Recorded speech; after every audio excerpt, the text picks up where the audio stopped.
और उनके जिस्म की गर्मी से पूरा कमरा भी गर्म कर दिया। श्रीनिवास ने अनाया के ब्रेस्ट को ऐसे दबाया मानो वो किसी बैलून को हाथों में लेकर मसल रहा हो।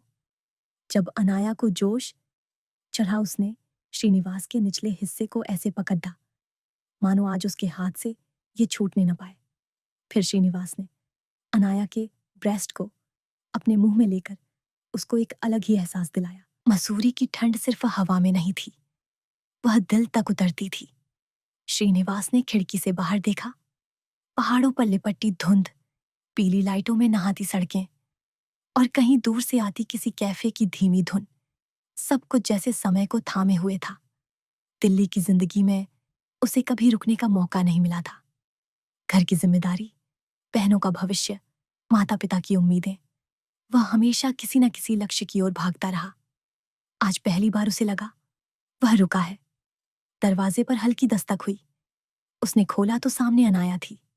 साधारण स्वेटर, खुले बाल और आंखों में वही शांत चमक जो उसे पहली मुलाकात में ही अलग लगी थी।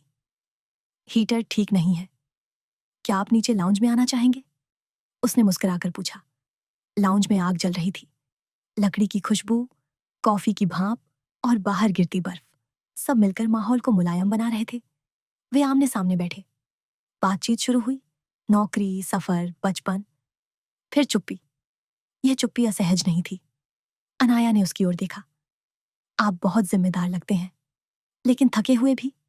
ये बात किसी ने पहले नहीं कही थी। श्रीनिवास ने गहरी सांस ली। कभी कभी लगता है मैंने अपने लिए जीना ही टाल दिया है। अनाया का हाथ अनजाने में उसके हाथ के पास आया। उंगलियां हल्के से छुईं। उनके अंदर एक अलग ही गर्मजोशी वाला माहौल बन गया। उस रात वे बहुत देर तक बैठे रहे, हंसे, खामोश हुए, एक दूसरे को बिना जज किए महसूस किया। कमरे तक लौटते समय गलियारा लंबा लग रहा था। दरवाजे पर रुककर दोनों एक पल को ठहर गए। ठंड बढ़ गई थी। अनाया ने धीरे से कहा, क्या मैं कुछ देर रुक सकती हूँ? श्रीनिवास ने बिना शब्दों के सिर हिलाया। कमरे में रोशनी मंद थी। बाहर बर्फ गिर रही थी। अंदर दो दिलों की धड़कनें साफ सुनाई दे रही थीं। वे पास आए। कोई जल्दबाजी नहीं, कोई दबाव नहीं।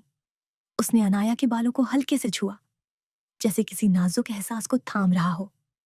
अनाया ने उसकी छाती पर सिर टिका दिया और श्रीनिवास को पहली बार लगा कि उसका बोझ हल्का हो रहा है। चाहत शब्दों से आगे बढ़ चुकी थी। उस रात ठंड के शहर में उन दोनों के बदन में एक दूसरे से टकराए और ठंड में दोनों ने गर्मजोशी वाला माहौल बनाया। शायद ये आग आज रात उन दोनों की मिटने वाली नहीं थी, लेकिन वो कंफ्यूज भी थे। क्या ये रिश्ता सही रहेगा? लेकिन उन दोनों ने इन सब की परवाह किए बिना एक दूसरे को किस किया, और न जाने उनके अंदर कितनी गर्मी भरी थी। उन दोनों ने पूरे कमरे का सारा सामान तीतर बीतर कर दिया था और उनके जिस्म की गर्मी से पूरा कमरा भी गर्म कर दिया। श्रीनिवास ने अनाया के ब्रेस्ट को ऐसे दबाया मानो वो किसी बैलून को हाथों में लेकर मसल रहा हो। जब अनाया को जोश चढ़ा उसने श्रीनिवास के निचले हिस्से को ऐसे पकड़ा मानो आज उसके हाथ से ये छूटने न पाए। फिर श्रीनिवास ने अनाया के ब्रेस्ट को अपने मुंह में लेकर उसको एक अलग ही एहसास दिलाया। फिर दोनों एक दूसरे में इतने मदहोश गए थे जिसमें उन्हें पता ही नहीं चला कि कब रात से सुबह हो गई और उनके मन की आग अभी भी बुझी नहीं थी। रात गई, बात गई, लेकिन एक छोटा सा स्पर्श बद्दे में कब बदला और के गहरा असर कब छो दाच के गया, उन्हें पता ही नहीं। दो अकेले लोगों ने एक दूसरे की गर्माहट चुनी, ऐसे जैसे सुबह का इंतजार जरूरी नहीं समझा। ठंड की वह रात जैसे थम सी गई थी, लेकिन सुबह की रोशनी रुकने वाली नहीं थी। खिड़की के पर्दों के बीच से धूप की एक पतली सी लकीर कमरे में उतरी। श्रीनिवास की आंख खुली। उसने करवट बदली। अनाया अब भी पास थी, गहरी नींद में, सांसों की हल्की सी आवाज के साथ। कल रात सब कुछ अचानक नहीं था, और फिर भी सब कुछ अचानक था। वह उठा, खिड़की के पास जाकर बाहर देखने लगा। मसूरी अब शांत थी। रात की उथल पुथल जैसे पहाड़ों ने अपने भीतर समेट ली हो। उसके मन में सवाल थे, बहुत सारे। वह जानता था यह सिर्फ एक रात नहीं थी, लेकिन यह भी नहीं जानता था कि यह रिश्ता किस नाम से पुकारा जाए। पीछे से अनाया की आवाज आई, सुबह हो गई? उसने मुड़कर देखा। उसकी आंखों में कोई शर्म नहीं थी, ना ही कोई पछतावा, बस एक हल्की सी झिझक और बहुत सारा सुकून। हाँ, श्रीनिवास ने कहा। और ठंड भी कुछ कम लग रही है? अनाया मुस्कुराई। या शायद हम उसके आदी हो गए हैं। वे दोनों चुपचाप बैठे। कोई वादा नहीं किया गया, कोई भविष्य तय नहीं हुआ, लेकिन एक बात साफ थी, अब वे पहले जैसे नहीं थे।